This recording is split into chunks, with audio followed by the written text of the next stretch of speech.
Hey, what's going on? Ryan Nolting here with another episode of The Outsiders. Today we are going to talk about the blues man himself, Johnny Winter. Johnny Winter stayed true to the blues really his whole career. Kind of even shied away from the rock. I mean, he's considered a rock star as well, but he played the blues, and that's really what he focused on. Even as he started getting a little bit commercial in the early '70s with rock, he really just doubled down and got back into playing blues guitar, slide there with his famous Gibson Firebird. Johnny Winter, Johnny Dawson Winter III was born in 1944 in Beaumont, Texas. His brother was born 2 years later. His brother is Edgar Winter. Edgar Winter is a keyboard player, and Edgar did a lot of work with his brother Johnny on keys. Of course, Edgar ended up doing the pop song Frankenstein and lots of other hits. They're both albinos. You see how light-skinned he is. Johnny was born with terrible vision in both eyes. In fact, in one eye he was 2400, in the other eye he was 2600. Begins to play ukulele with his brother. His father was a musician. His father and his family encouraged the two brothers' musical careers. By the age of 15, Johnny is already recording. In fact, he does a song called School Day Blues with his band Johnny and the Jammers, at 15, it's 1959. He is influenced by B.B. King. He's influenced by Muddy Waters. The sound of the blues has really just captivated him. He ultimately forms his own band with Tommy Shannon on bass. They do a gig with Mike Bloomfield in 1968 that at the Fillmore East, Johnny gets up and does a guest appearance with Bloomfield. And based on that performance and from an article written in Rolling Stone magazine, Johnny's the new hot blues guitar player. The Super Session with Al Kooper in Bloomfield that same year, that had sold so well, with Stephen Stills on that as well, that there's a market for these blues guitar players. Ultimately, Columbia Records signs him for the largest advance in rock history of $600,000 and records his debut album on Columbia called Johnny Winter. Prior to that, he did have the Progressive Blues Experiment album from '68. This is his second album with Columbia called Second Winter. Okay. '69 is a huge year for Johnny. You can see a young Tommy Shannon on bass. That's the brother Edgar. And this band ends up playing Woodstock, right? Woodstock, I have not seen a lot of footage of their performance. And John Turner, by the way, is the drummer. So that's Turner, Shannon, Johnny, and Edgar. They blow people away on that last day of Woodstock in 1969. After this record, though, Johnny kind of gets rid of his band with Shannon and Turner and gets together with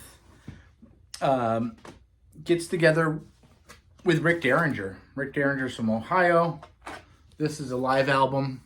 They'd come out with the album Johnny Winter and this is Johnny Winter and live. So Rick Derringer has his band with the McCoys and basically just insert Johnny in with Derringer.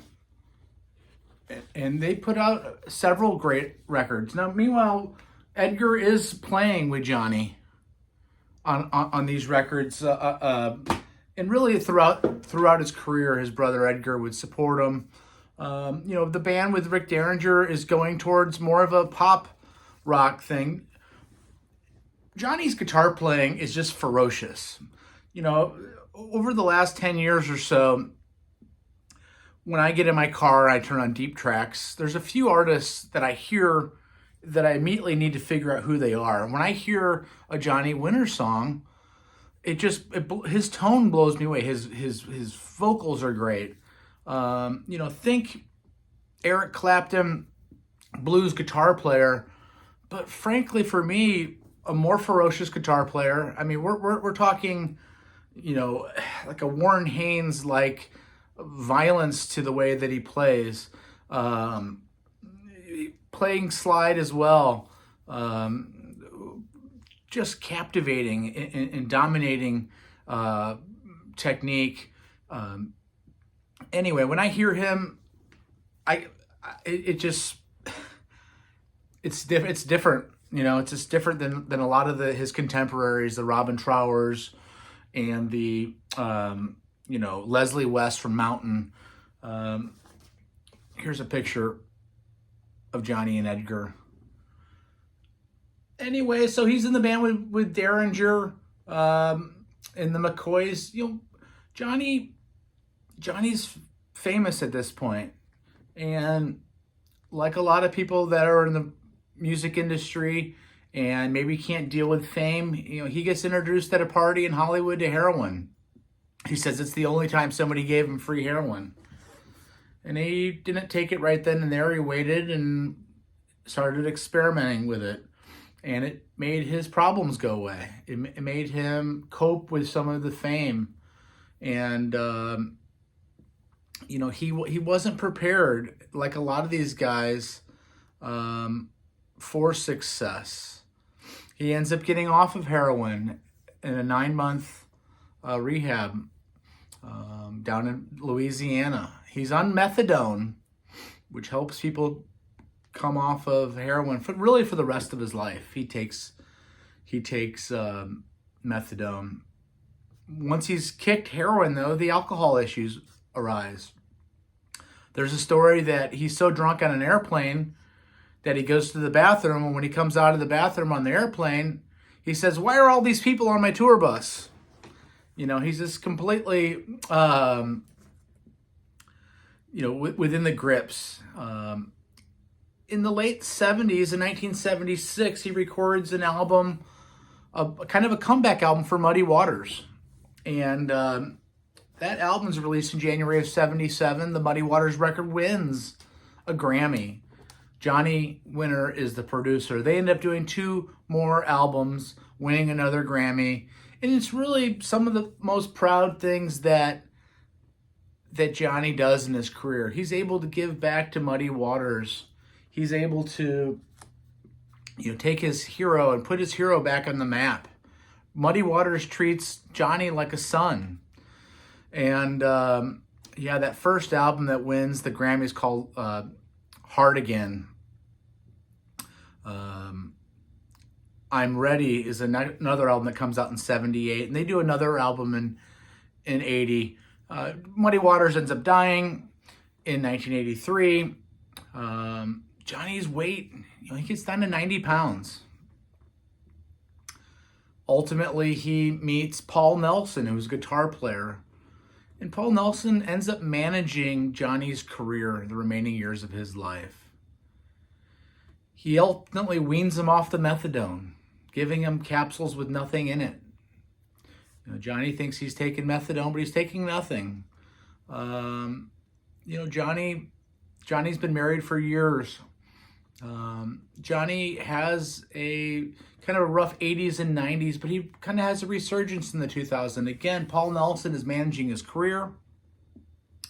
I end up seeing this show at the Crossroads Guitar Festival in Chicago in the summer of 2010. You can see Derek Trucks.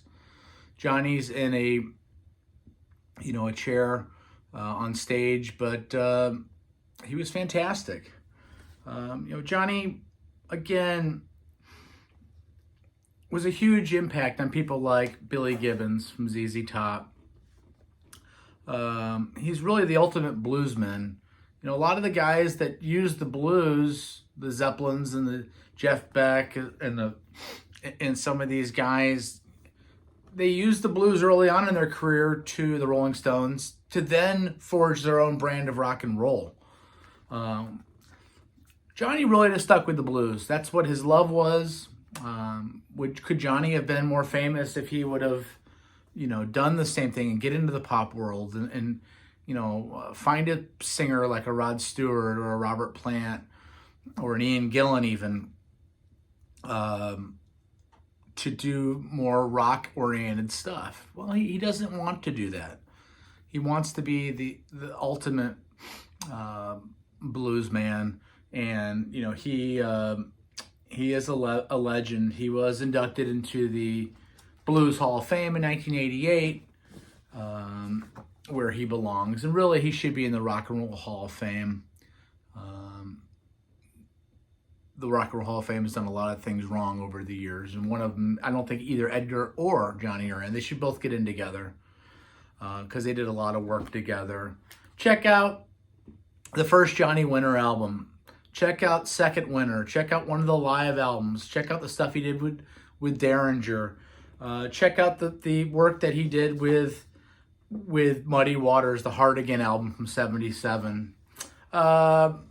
Peace out. Subscribe to my channel. Like this video.